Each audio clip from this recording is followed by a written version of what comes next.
My grandson called me when the sun was still sleeping. The clock on my kitchen wall said 5 in the morning. I was already awake, sitting by my window with a cup of tea. At 67 years old, sleep doesn't come easy anymore. The phone rang loud in the quiet house. When I saw it was Tommy calling, my heart started beating fast.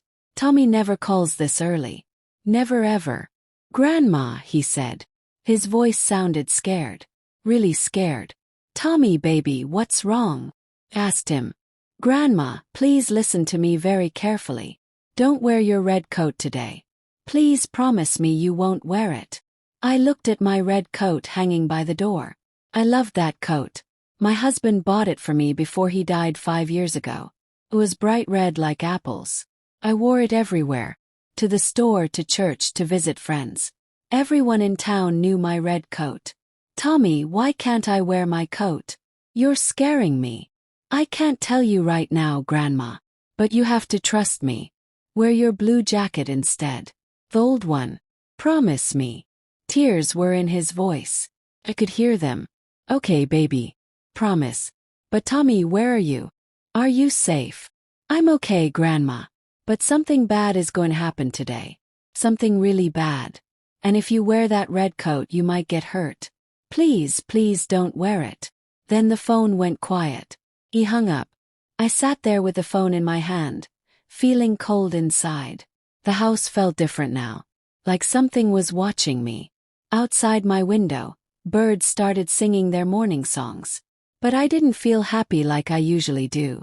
Felt scared. What did Tommy know? Why was he so afraid? I walked to the door and touched my red coat. Felt soft under my fingers. But I remembered my promise. I took down my old blue jacket instead. It was worn out and had patches on the elbows. But if Tommy said not to wear the red coat, I would listen to him. At 9 o'clock I walked to the bus stop like I do every Tuesday and Thursday. I go to town to buy food and visit my friend Sarah at the library. The bus stop is just down the road from my house. It's a small shelter with a bench where people wait. I've been taking this same bus for 10 years. Ever since my husband died and I sold our second car. The morning air was cold. I pulled my blue jacket tight around me. As I got closer to the bus stop, I saw something that made me stop walking. Police cars. Lots of them. Their lights were flashing red and blue. Yellow tape was everywhere like ribbons blocking off the bus stop. My neighbor, Officer Davis, saw me coming. He walked toward me fast with his hand up. "Mrs. Helen Chen, you need to stay back." "Officer Davis, what happened?" "I need to catch my bus." "There won't be any bus this morning, Helen. Something terrible happened here." My legs felt weak. "What kind of terrible thing?" He looked sad. Really sad. "A woman was hurt here early this morning. Around 6 o'clock. She's at the hospital now, but it's very bad." "Who was hurt?" "Yes. We don't know her name yet." "But Helen." He stopped talking and looked at me strange. "She was wearing a red coat. Bright red. Just like yours." The world started spinning. Red coat. Someone wearing a red coat got hurt at my bus stop. The bus stop where I stand every Tuesday and Thursday morning. Officer Davis grabbed my arm to hold me up. "Are you okay? You look very pale. Come sit in my car." He helped me walk to his police car and I sat down. Through the window I could see people taking pictures of the bus stop. There was broken glass everywhere. And something dark on the ground. "Officer Davis," I said slowly. "Tommy called me this morning. My grandson. He told me not to wear my red coat today." The officer's face changed. He pulled out a notebook fast. "Your grandson called you. What time?" 5 in the morning. He sounded so scared. He said something bad would happen. "Where is Tommy now?" "I don't know. He didn't tell me. He just said to trust him and not wear the red coat." Then he hung up. Officer Davis wrote everything down in his notebook. "Helen, when did you last see Tommy?" "Sunday dinner. 3 days ago.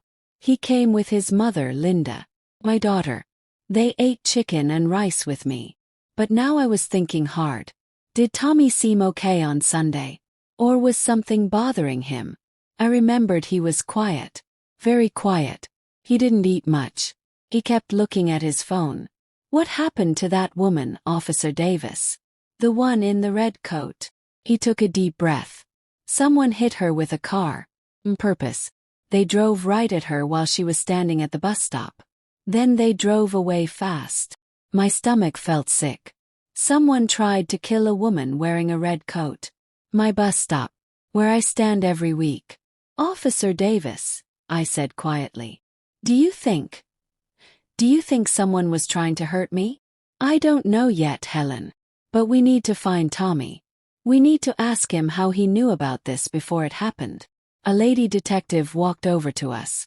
She had dark hair pulled back tight. Her badge said Detective Maria Santos. Mrs. Chen. I'm Detective Santos.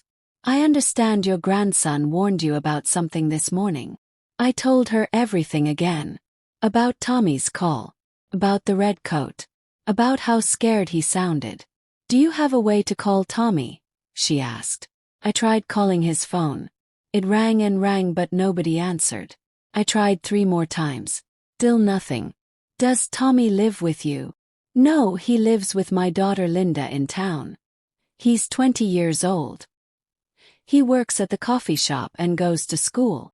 We need their address. I gave it to her. My hands were shaking. What had Tommy gotten himself into? How did he know someone would get hurt? Was he in danger too? Detective Santos talked into her radio. Other police officers answered her. She stepped away to listen. I sat in the car feeling cold even though the sun was getting warm. Officer Davis stood next to me. Helen, I need to ask you something important. When was the last time you wore that red coat? Yesterday. I wore it to my book club meeting at the library. And who would know that you wear it all the time? That question made me think. Everyone, I guess. I wear it every time I leave my house. It's bright and easy to see. That's why my husband bought it for me.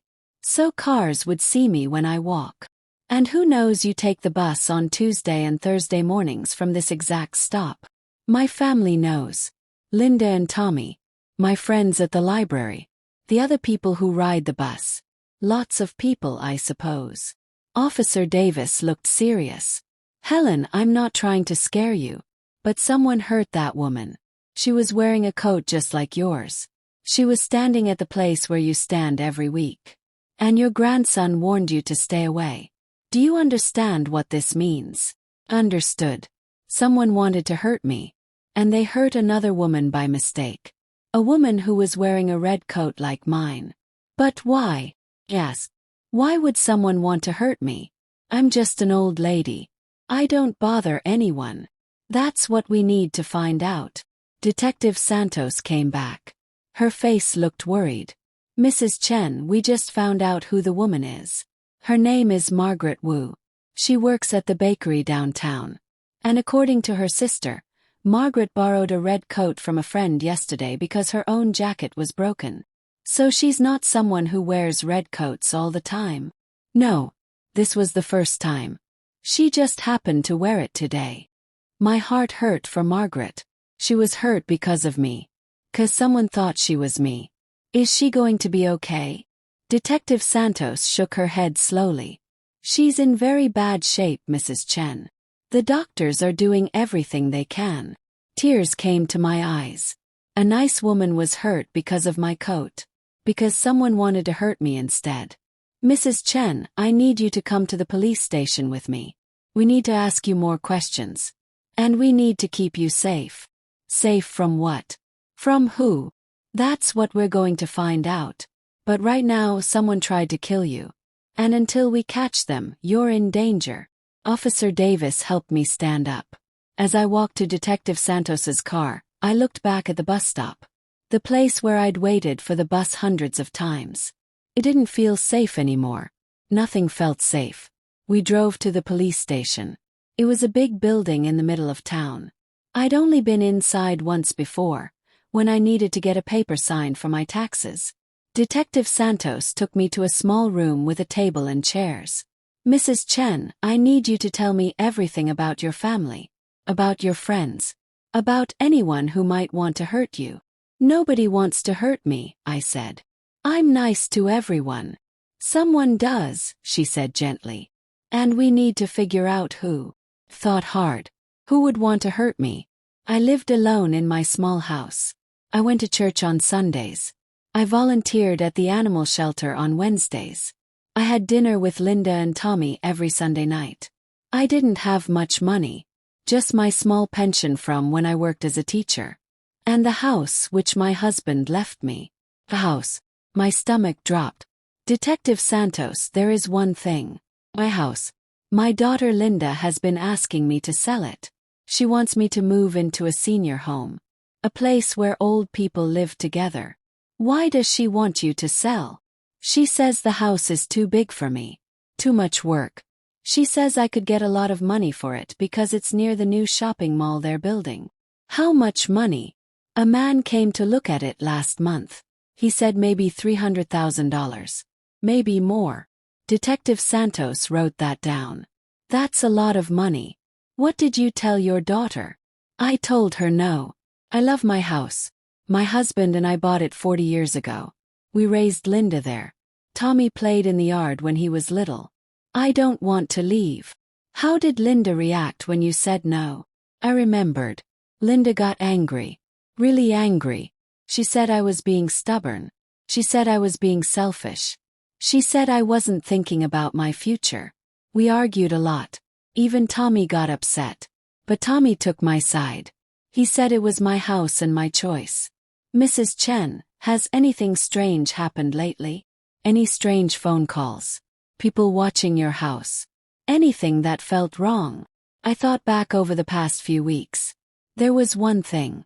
Last week, I found my back door unlocked when I came home from church. I always lock it. Always. But when I got home, it was open. Was anything stolen? No. Everything looked the same. I thought maybe I forgot to lock it. But I never forget. Detective Santos leaned forward. Mrs. Chen, someone might have been in your house. Looking around. Learning your schedule. What you wear. Where you go. The idea made me feel sick. Someone in my house. Touching my things. Watching me. There's something else, I said. Tommy has been acting strange for the past month. He comes to Sunday dinner but he doesn't talk much. He looks worried all the time. And he keeps watching his phone like he's waiting for something. Did you ask him what was wrong? I did. He said school was hard. He said work was stressful. But I know my grandson. Something else was bothering him. Detective Santos's radio made a noise. She picked it up and listened. Her face got very serious. Mrs. Chen, they found Tommy's car. It's parked behind the old movie theater on 5th Street. But Tommy isn't there. Where is he then? We don't know. Car is empty. But there's blood on the steering wheel. I couldn't breathe. Blood. Tommy's blood. Is he hurt? Did someone hurt my grandson? We don't know yet. We're searching for him now. But Mrs. Chen, this changes things. Tommy might not just be a witness. He might be in danger too. My mind was racing. Tommy called me at 5 in the morning to warn me.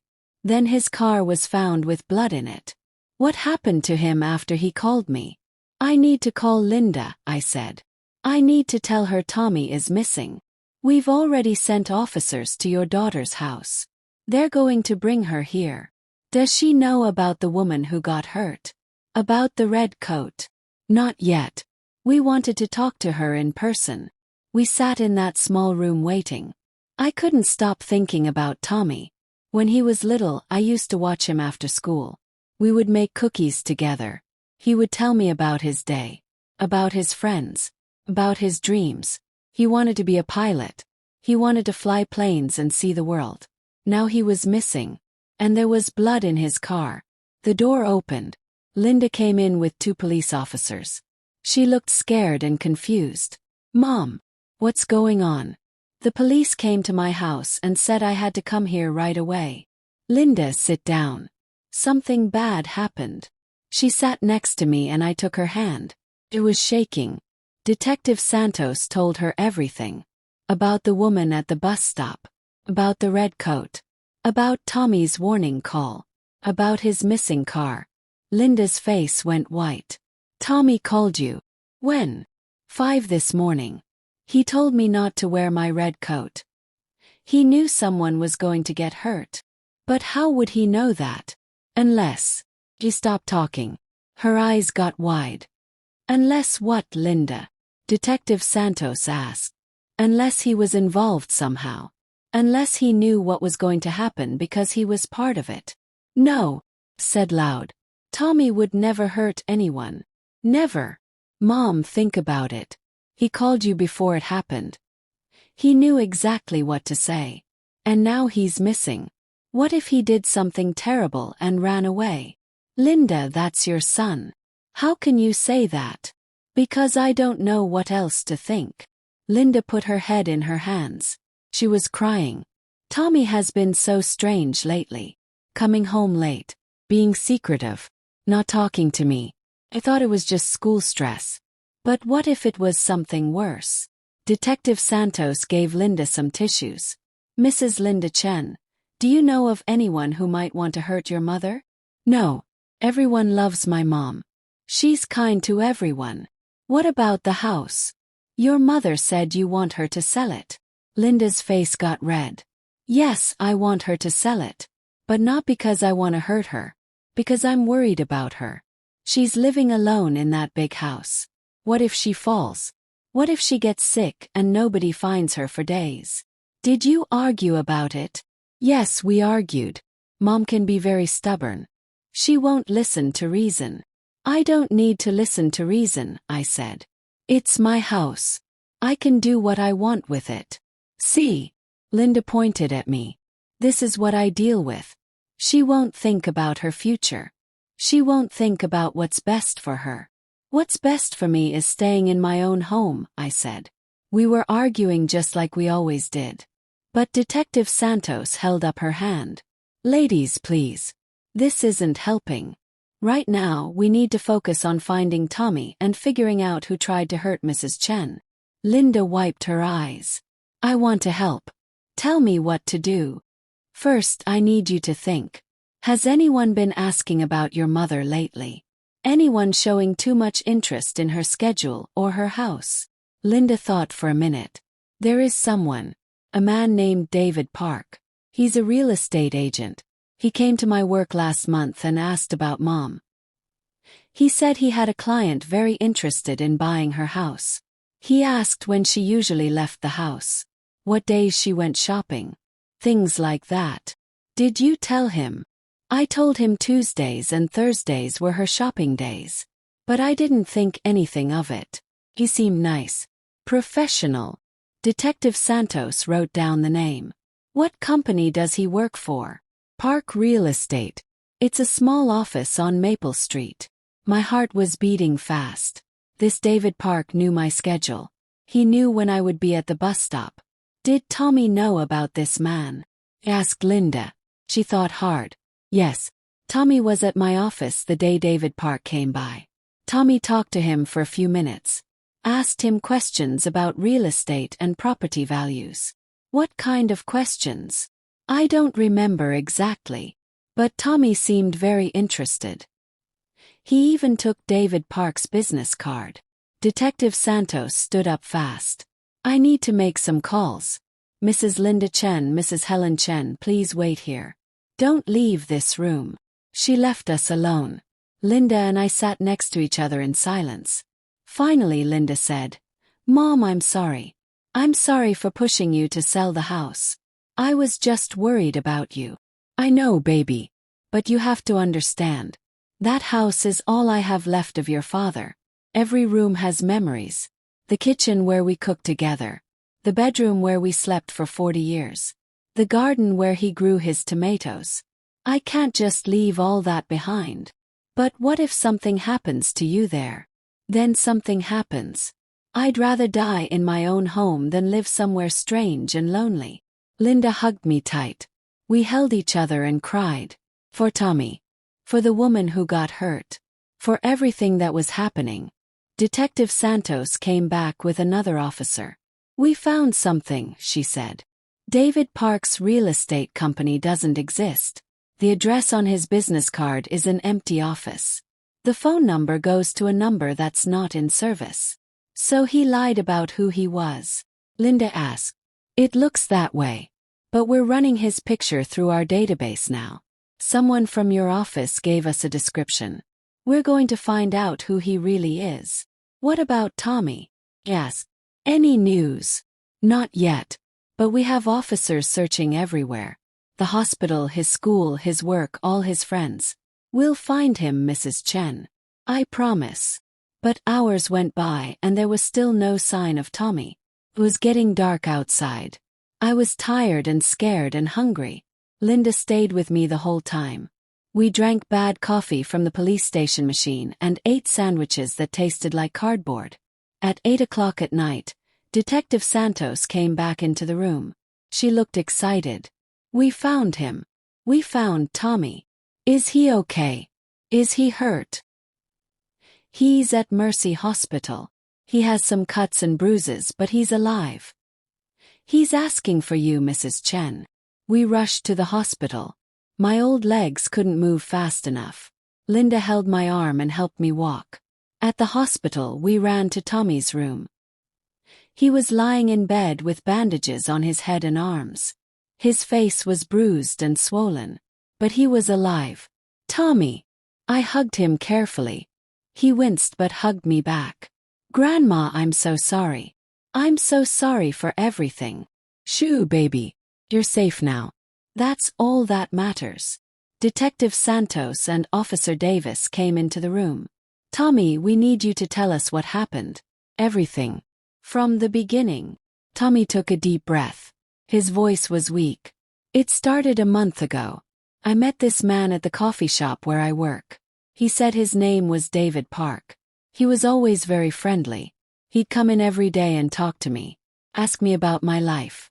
My family. He seemed really interested. What did you tell him? Detective Santos asked. I told him about you, Grandma. About how you live alone. About the house and how Mom wants you to sell it. He seemed so understanding. He said his own grandmother was in the same situation. That he wished she'd sold her house before she got too old to take care of it. And then what happened? He started asking more questions. What days you went shopping. What time you left the house. What you wore. I didn't think anything was wrong. He said he was a real estate agent and he might be able to help.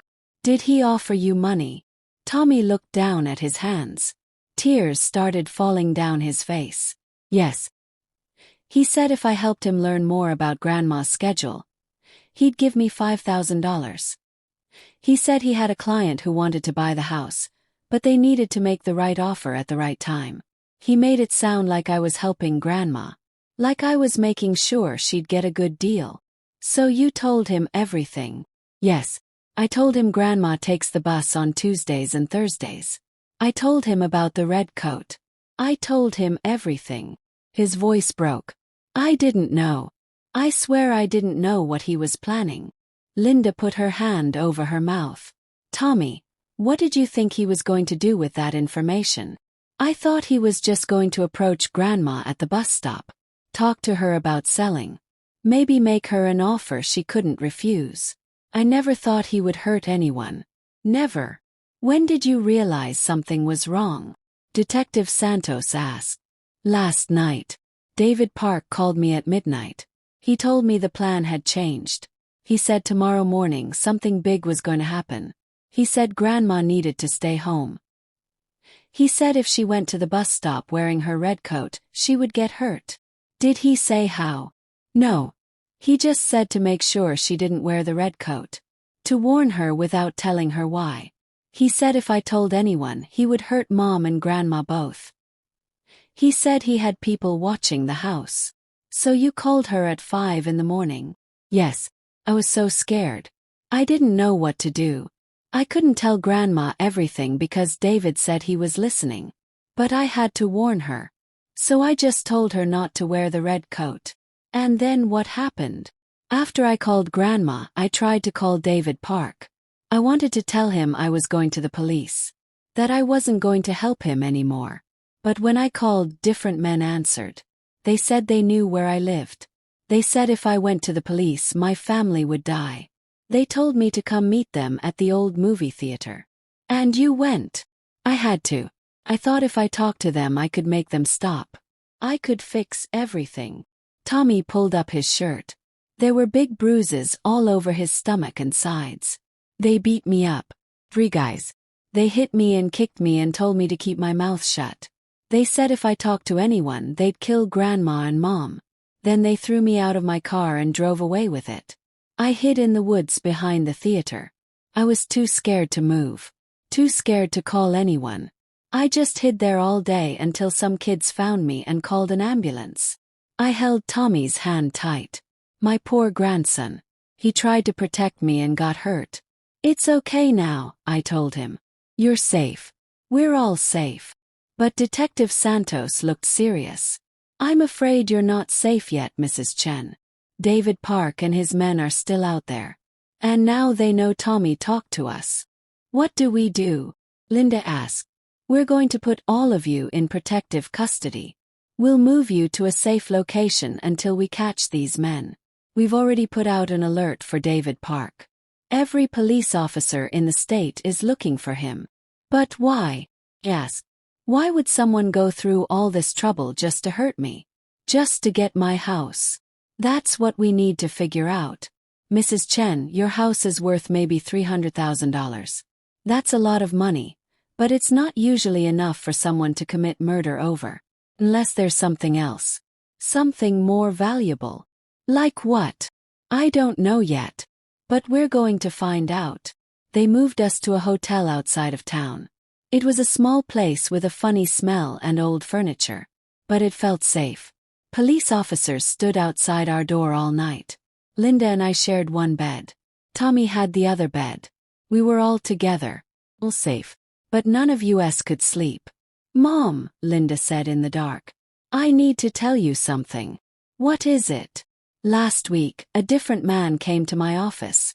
He said he was from the city planning department. He asked me about your house. About the land it sits on. He showed me maps and diagrams. He said the city was planning to build a new highway. And your house is right in the path of where they want to build it. My heart started beating fast. A highway? Yes. He said if the city has to buy your land through something called eminent domain, they'll only pay you a small amount. Maybe $50,000. But if you sell it privately before the city takes it, you could get 3 or 4 times that much. Did you tell anyone about this? No. I was going to tell you on Sunday, but we got into that fight about the house and I forgot. Detective Santos had been listening from the doorway. She came into the room. Mrs. Linda Chen, do you remember this man's name? The one from the planning department. Yes. His name was James Lee. He gave me his card. Linda pulled out her purse and found the card. She gave it to the detective. Detective Santos looked at it and her face changed. This card is fake. The city planning department's address is wrong. And there's no one named James Lee working there. I just checked. So he was lying too. Yes, just like David Park. I think they're working together. I think this is all about your mother's land. But why would my land be so important? Yes. Detective Santos sat down on the edge of the bed. Because Mrs. Chen, if there really is a highway coming, your land isn't just worth $300,000. Could be worth millions. And these men want to get it from you cheaply before you find out. So they tried to kill me. Not exactly. I think they tried to scare you. They hurt someone who looked like you wearing your coat at your bus stop. They wanted you to think someone was trying to kill you. They wanted you to feel unsafe in your home. And then they would show up with an offer to buy your house. To help you. To save you. And you'd sell it to them quickly. Probably for less than it's worth. Just to feel safe again. The plan was smart. I mean, these men hurt an innocent woman just to scare me. What about Margaret Wu? The woman who got hurt. She's stable now. The doctors think she'll recover. She was very lucky. I need to see her. I need to apologize. That can wait, Mrs. Chen. Right now, we need to focus on catching these men and keeping you safe. The next morning, Detective Santos came back with big news. We found David Park. His real name is David Kim. He has a criminal record. He's been arrested 3 times for fraud and theft. He works with a gang that targets elderly people. They find out who owns valuable property. Then they scare or trick them into selling it cheap. Where is he now?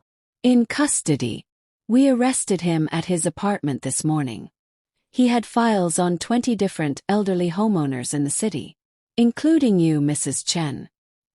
He had photos of you, copies of your schedule, even copies of property records for your land. Did he say why he targeted me? He said he heard about the highway project through his connections. He found out which houses would be affected. Your house is on the most valuable piece of land on the entire highway route. It's at a major intersection. It could be worth $5 million or more to the right buyer. $5 million. I couldn't even imagine that much money. So he tried to steal it from me? Yes. And he almost succeeded. If Tommy hadn't warned you, if Margaret Wu hadn't been hurt, you might never have known. You might have sold the house to David Kim for $300,000 and lost millions. What happens now? Now we finish the investigation. We're arresting everyone involved. James Lee was picked up this morning too. The 3 men who beat up Tommy are in jail.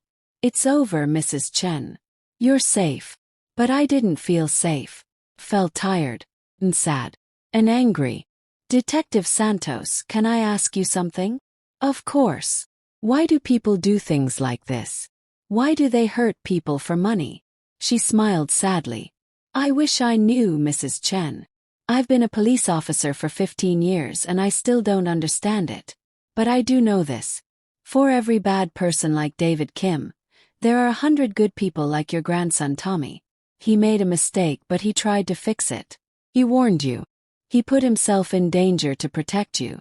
That's what matters. 2 weeks later, we all went to visit Margaret Wu in the hospital.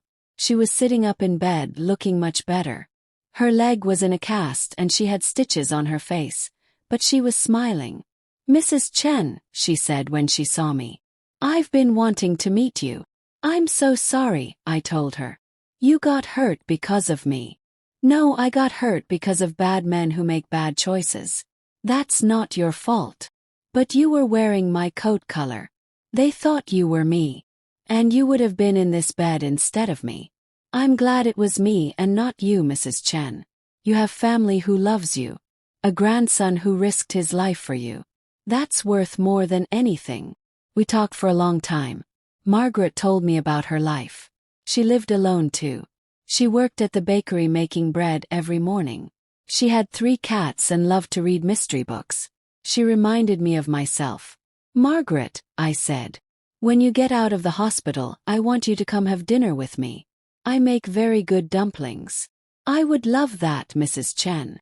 After we left the hospital, Linda drove us back to my house. My red coat was still hanging by the door. I took it down and held it. Are you going to throw it away? Linda asked. No, but I'm not going to wear it for a while. Maybe I'll wear it again someday when I'm ready. But not now. Tommy was staying with me for a few weeks while he healed. He helped me around the house. We planted flowers in the garden. We fixed the fence.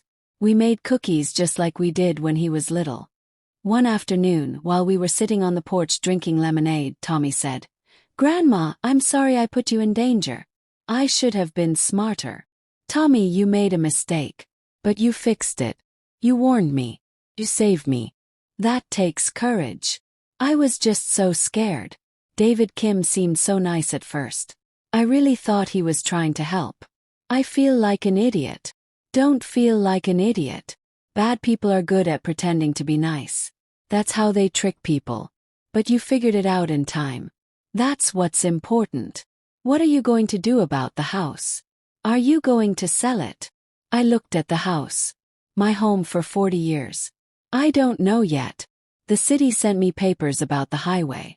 They want to talk to me about buying the land. They're offering me $4 million. $4 million. Grandma, that's so much money. I know. It's more money than I ever dreamed of having. But it's not about the money, Tommy. It's about what this place means to me. What does it mean? I thought about it for a long time. It means memories. Means love. Means 40 years of life with your grandfather. Means raising your mother. It means Sunday dinners and birthday parties and Christmas mornings. You can't put a price on those things. But Grandma, you could buy a new house. A smaller one that's easier to take care of. And you'd still have millions of dollars left over. You could travel. See the world. Do things you've always wanted to do. Maybe you're right. Maybe it's time for a new chapter. Your grandfather always said I was too stubborn.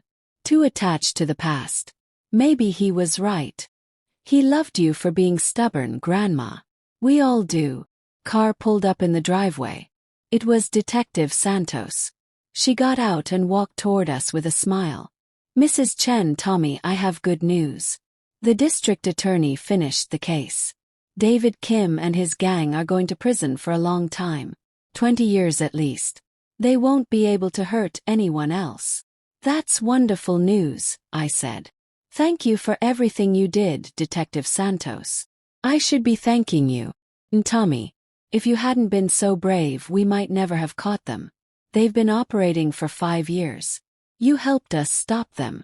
After she left, Tommy and I sat quietly on the porch. The sun was setting. The sky was turning orange and pink. Birds were singing in the trees. Grandma. Yes, Tommy. Are you going to sell the house? I took a deep breath. Yes, think I am. Not because I'm scared. Not because anyone is forcing me. But because I'm ready. I'm ready to let go of the past and start something new.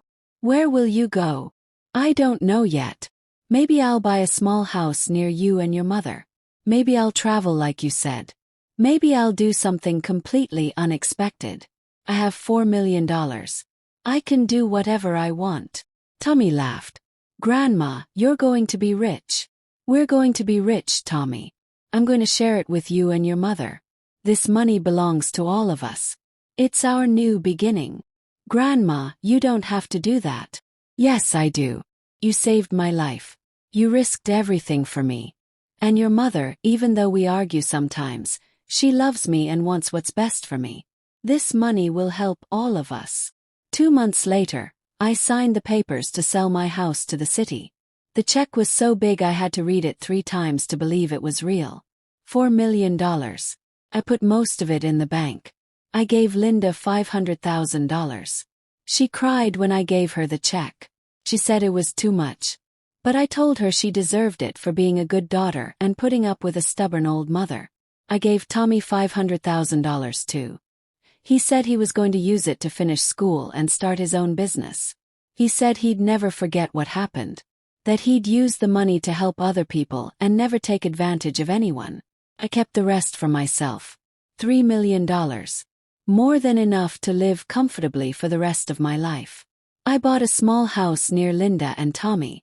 It had 2 bedrooms, a nice kitchen, and a garden where I could grow vegetables. It didn't have 40 years of memories. But I was going to make new memories. Better memories. I also used some of the money to help Margaret Wu. I paid all her hospital bills. I gave her $50,000 to help her recover and take time off work. She cried when I told her. She said I didn't have to do that. But I told her she took a hit for me, literally. She deserved something good to come from all that pain. Margaret and I became good friends. She came over for dinner every week. We'd make dumplings together and talk about books and life. She taught me how to bake bread. I taught her how to make soup. We were 2 old ladies who'd been through something terrible together. And we came out the other side as friends. 3 months after I moved into my new house, I decided to take a trip. I'd never traveled much. My husband and I always said we'd travel when we retired. But he died before we got the chance. So I decided to do it for both of us. I went to Hawaii. I'd always wanted to see the ocean and feel the warm sand on my feet. I stayed in a hotel right on the beach. Every morning I woke up to the sound of waves. I ate fresh fruit and drank coffee on my balcony. I learned to swim in the ocean. At 67 years old, I learned to swim. The water was warm and blue and beautiful. Felt like a kid again. One day, while I was sitting on the beach reading a book, a woman sat down next to me. She was about my age with white hair and a kind smile. "Beautiful day, isn't it?" she said. "Yes, it's perfect." "Are you here alone?" "Yes. My first trip by myself." "Good for you." "I'm traveling alone too. My husband died 2 years ago. I decided life is too short to wait for someone to travel with." We started talking. Her name was Susan. She was from California. She'd been a nurse for 40 years. She had 3 children and 6 grandchildren. We talked for hours. About our lives, our families, our losses, our dreams. We became friends right there on that beach. When I got back from Hawaii, I felt different. Lighter somehow. Like I'd left something heavy behind on that beach. I realized I'd been carrying my sadness about my husband's death for 5 years. Carrying it like a heavy coat.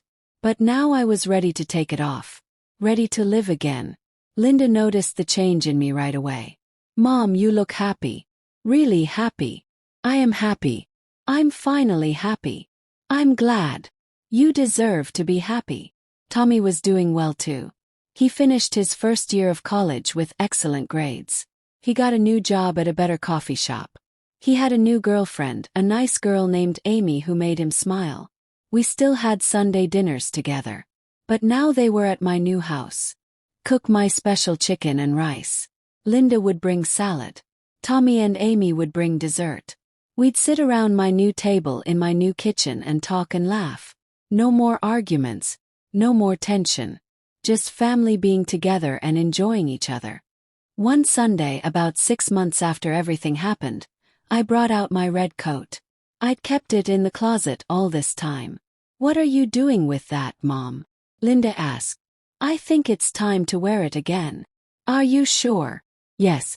I'm not going to let bad people ruin something I love. Your father bought me this coat. He picked it out himself because he said red was my color. He said it made me look young and happy. I'm not going to hide it away because of what happened. But won't it remind you of that day?" "It will. But it will also remind me that I survived. That Tommy saved me. That we caught the bad guys. That everything turned out okay." I put on the red coat. It still fit perfectly. It was still bright and beautiful.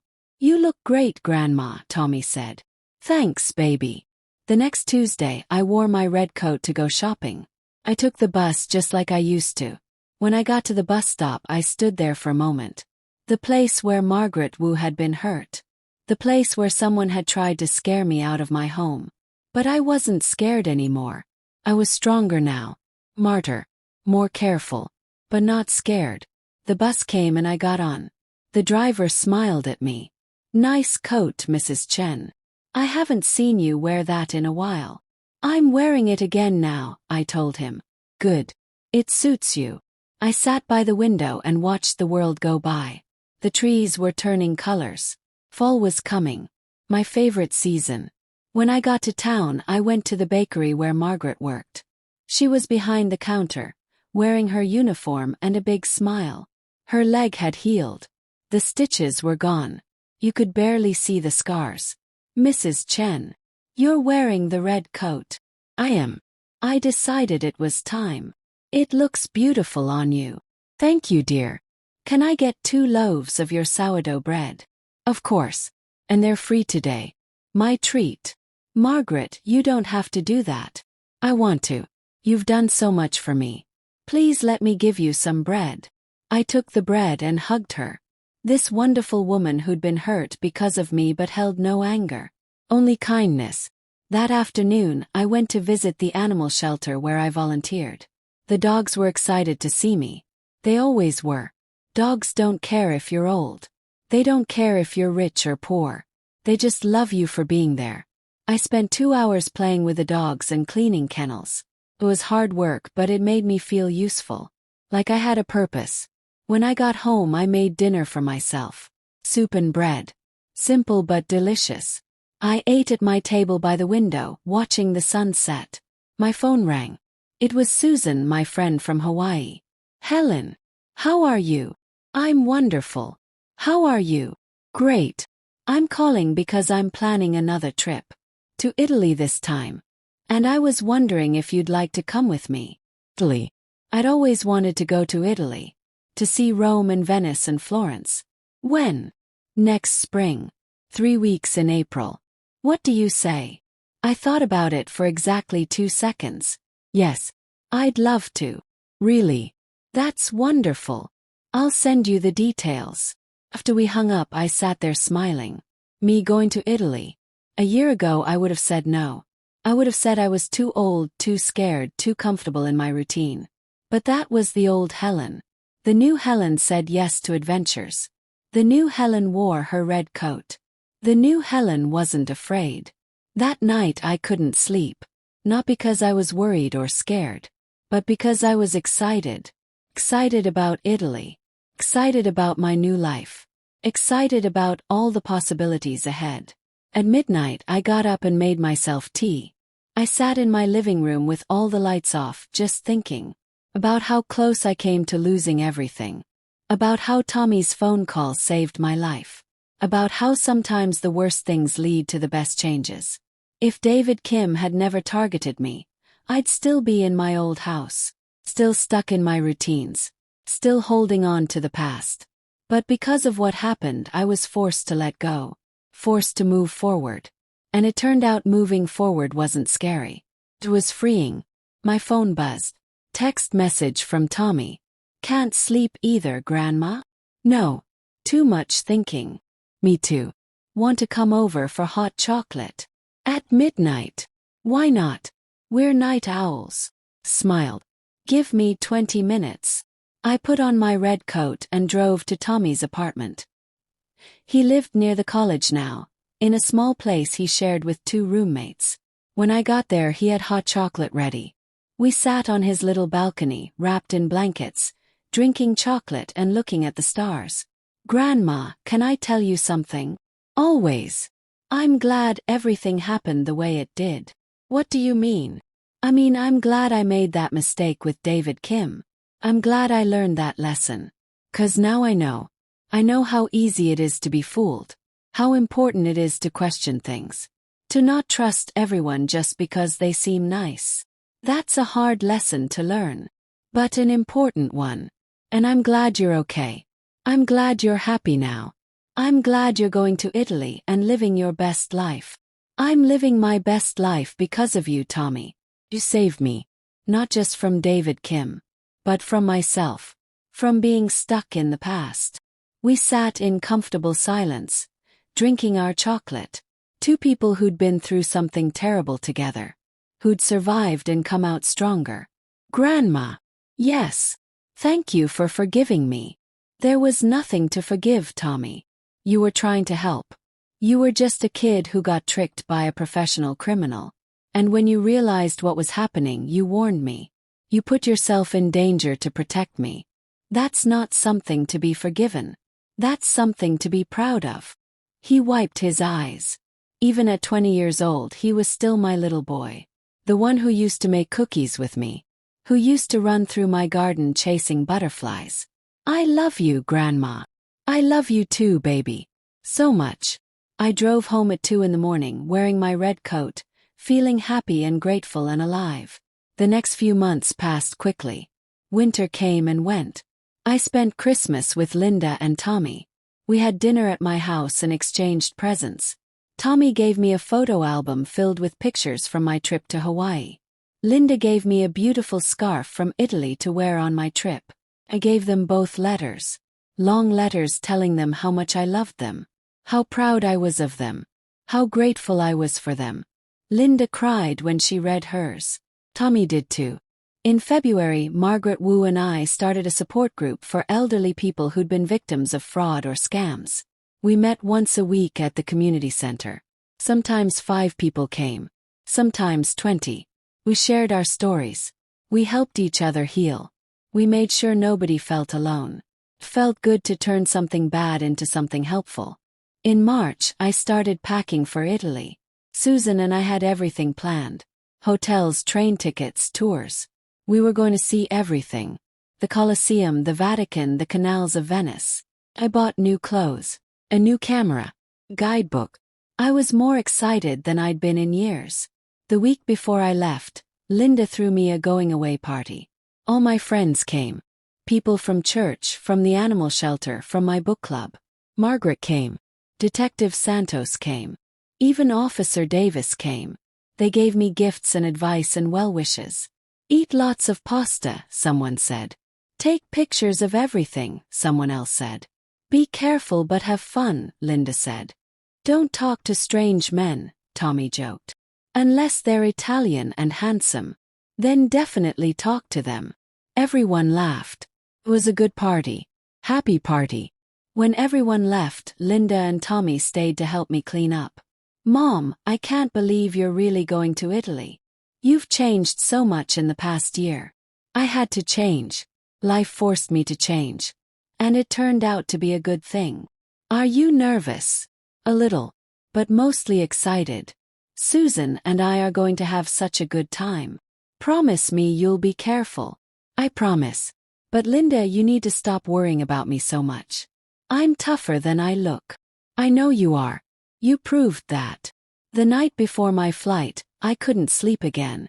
I lay in bed thinking about everything that had happened. A year ago, Tommy called me and told me not to wear my red coat. That phone call changed everything. Saved my life. It led to catching criminals. It led to me selling my house. It led to me starting a new chapter. If Tommy hadn't called, Margaret Wu might have died. David Kim might still be out there hurting people. I might still be stuck in my old house, afraid and alone. One phone call. One decision. One moment of courage from a scared young man. That's all it took to change everything. The next morning, Tommy and Linda drove me to the airport. I wore my red coat. It was my traveling coat now. My adventure coat. My reminder that I survived and thrived. At the airport, Linda hugged me tight. Have the best time, Mom. Send us pictures every day. I will. Tommy hugged me next. Love you, Grandma. You're the bravest person I know. Love you too, baby. Thank you for saving my life. You saved mine too, Grandma. You forgave me when I didn't deserve it. You showed me what real strength looks like. I went through security and found my gate. Susan was already there, waiting with a big smile. Ready for our adventure? She asked. Ready, I said. On the plane, as we took off, I looked out the window at the city below. My city. The place where I'd lived my whole life. Where I'd raised my family. Where I'd almost died. Where I'd learned to live again. The plane climbed higher and higher until the city disappeared into clouds. I was flying to Italy. At 67 years old, I was starting the biggest adventure of my life. All because my grandson called me one morning and told me not to wear my red coat. All because a bad thing happened that led to good things. All because I learned that being old doesn't mean being weak. That being scared doesn't mean giving up. That losing something can help you find something better. Susan reached over and squeezed my hand. This is going to be amazing. Yes, I said. Yes, it is. 3 weeks later, I came home from Italy with hundreds of pictures, wonderful memories, and a new appreciation for life. I'd seen the Colosseum and thrown coins in the Trevi Fountain. I'd eaten pasta and pizza and gelato. I'd ridden in gondolas and walked on ancient streets. I'd felt alive in ways I hadn't felt in years. When I got home, Linda and Tommy were waiting at the airport. They had balloons and a welcome home sign. Grandma, how was it? Tommy asked. It was perfect. Absolutely perfect. And guess what? Susan and I are already planning our next trip. Greece in the fall. Linda laughed. Look at you, world traveler. That's me. Just a 67-year-old girl seeing the world. We went to dinner to celebrate. I showed them all my pictures. I told them all my stories. About the art and the food and the people. About how I'd made friends with an Italian grandmother who reminded me of myself. About how I'd learned 10 Italian words. About how I'd fallen in love with a country I'd never expected to visit. You're glowing, Mom, Linda said. I feel like I'm glowing. I feel like I'm finally living the life I was meant to live. Better late than never, Tommy said. Exactly. That night, I hung my red coat back in my closet. Had been to Hawaii. Had been to Italy. It had survived an attempted murder plot. It was more than just a coat now. It was a symbol. Reminder. Friend. The next morning I woke up early. I made tea and sat by my window, watching the sun come up. My phone rang. It was Margaret. Helen, I have news. The support group we started. The police department wants to partner with us. They want to help us reach more elderly people. Teach them about scams and fraud. Protect them. Margaret, that's wonderful. And they want you to be the spokesperson. Tell your story. To help other people avoid what happened to you. Me. A spokesperson. Yes, you. You're perfect for it. You're strong and brave and you survived. People need to hear your story. Thought about it. About sharing what happened to me. About helping other elderly people stay safe. About turning my nightmare into something that could save others. Okay, I said. I'll do it. Over the next few months, I traveled around the state giving talks. Telling my story. Warning people about con artists who target elderly folks. Teaching them the signs to watch for. Questions to ask. The red flags to notice. People listened. They took notes. They thanked me. They told me their own stories of almost getting scammed. Of family members who'd lost money to frauds. I'd found a new purpose. A new mission. I wasn't just an old lady anymore. I was an advocate. An educator.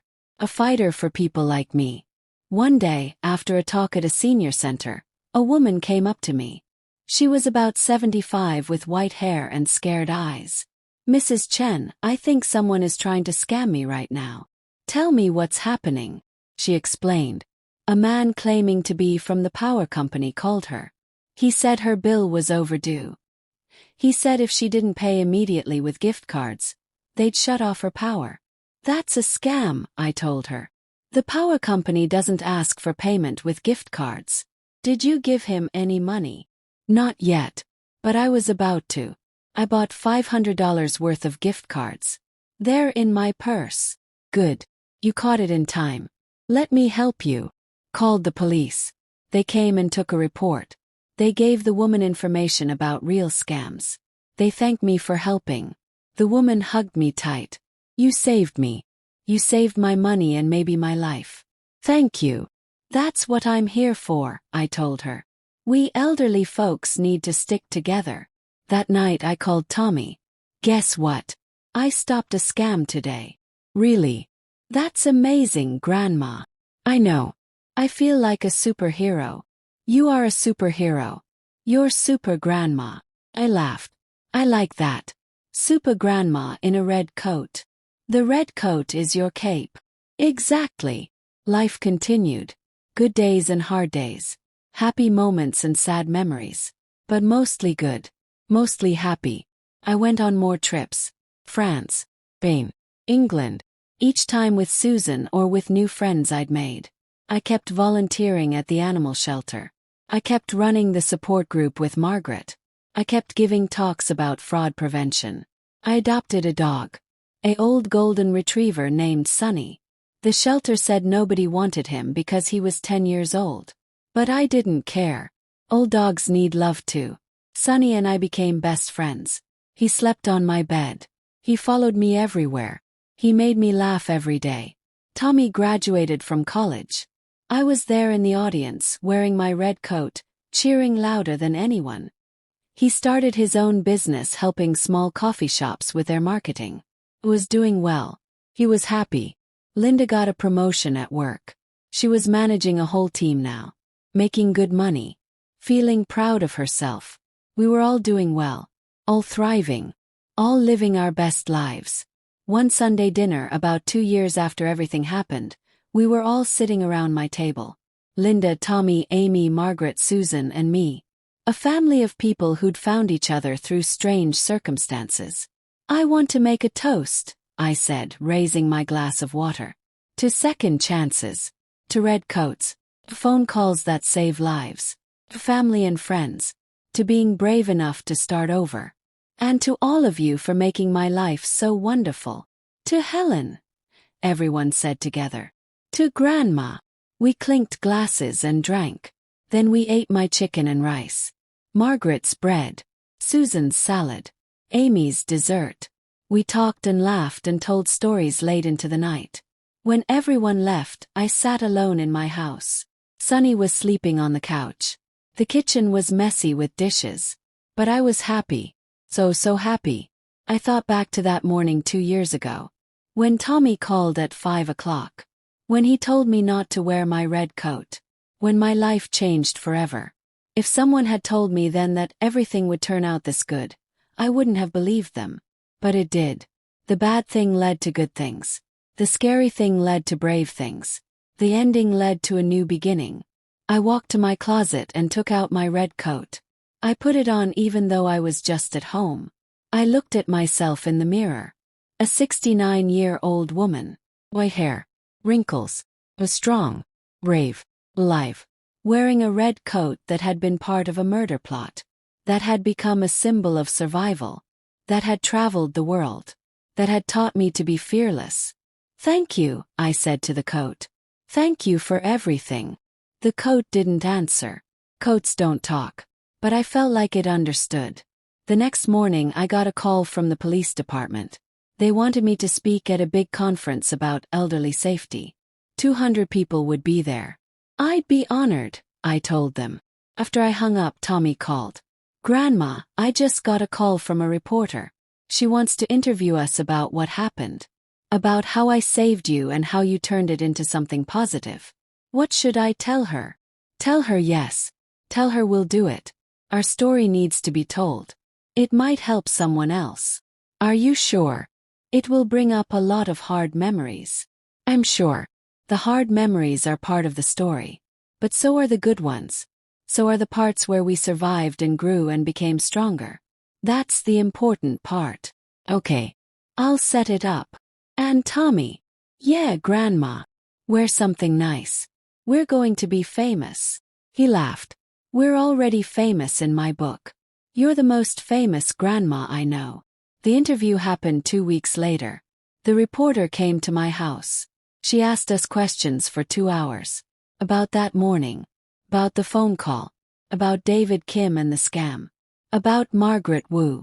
About everything that happened after. Why do you think your story matters? She asked me. Because it shows that being old doesn't mean being helpless. It shows that bad things can lead to good changes.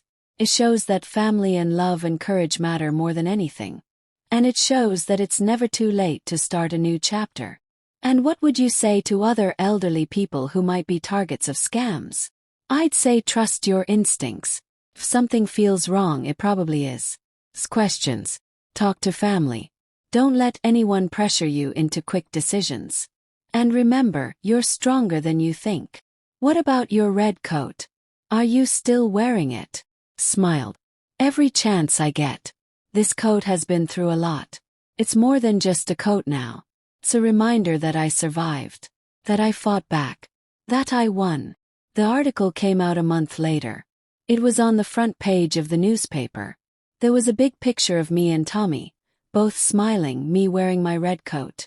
The headline said, Red Coat Survivor. How one grandmother turned a murder plot into a mission to help others. People called me after they read it. Friends I hadn't talked to in years. People from church. Strangers who wanted to thank me for being brave. It was overwhelming but good. The story spread. Local TV news wanted to interview me. Then national news. Suddenly I was on TV talking about my experience. Wearing my red coat. Telling my story. Other elderly people started reaching out. Sharing their stories. Asking for advice. The support group Margaret and I started grew bigger. We had to move to a larger space. David Kim's trial happened that spring. I had to go testify. So did Tommy. It was hard. Seeing him in court. Remembering everything he'd done. But it felt good too. Like justice. The jury found him guilty on all charges. The judge sentenced him to 25 years in prison. You targeted vulnerable people, the judge said. You hurt them for money. You showed no remorse. You deserve every day of this sentence. When it was over, Tommy and I walked out of the courthouse together. It's really over now, Tommy said. Yes, finally over. How do you feel? Relieved, grateful, ready to move forward. We went to lunch to celebrate. Just the two of us. Burgers and fries and milkshakes. Grandma, can I ask you something? Always. Do you ever wish none of this had happened? That I'd never met David Kim? That everything had stayed the same? I thought about it carefully. No, I don't wish that. Because if none of this happened, I'd still be in my old house. Still stuck. Still afraid of change. This whole experience, as terrible as it was, it set me free. It forced me to live again. Really. Sometimes the worst things that happen to us turn out to be the best things. 'Cause they make us grow. They make us stronger. They make us appreciate what we have. I never thought about it that way. That's because you're still young. When you get to be my age, you'll understand. Life isn't about avoiding bad things. It's about surviving them and learning from them. We finished our lunch and went back to my house. Sonny greeted us at the door, tail wagging like crazy. Hey boy, Tommy said, petting him. You take good care of Grandma, okay? Sonny barked like he understood. That summer Susan and I went to Greece. We sailed on boats. We visited ancient ruins. We ate amazing food. We danced with locals. We laughed until our stomachs hurt. On our last night there, we sat by the ocean watching the sunset. Helen, I have to tell you something, Susan said. What? Meeting you changed my life. After my husband died, I was so lonely. So sad. I didn't think I'd ever feel happy again. But traveling with you, being your friend, it brought me back to life. You did the same for me, Susan. You showed me that it's okay to have fun. To be silly. To try new things. We're quite a pair, aren't we? Two old ladies having the time of their lives. The best pair, I agreed. When I got home, Linda was waiting with news. Mom, I have something to tell you. And I hope you'll be happy. What is it? I'm engaged. Marcus proposed. We're getting married in the fall. Marcus was a kind man Linda had been dating for 6 months. I liked him a lot. Oh, Linda. That's wonderful. You're not upset.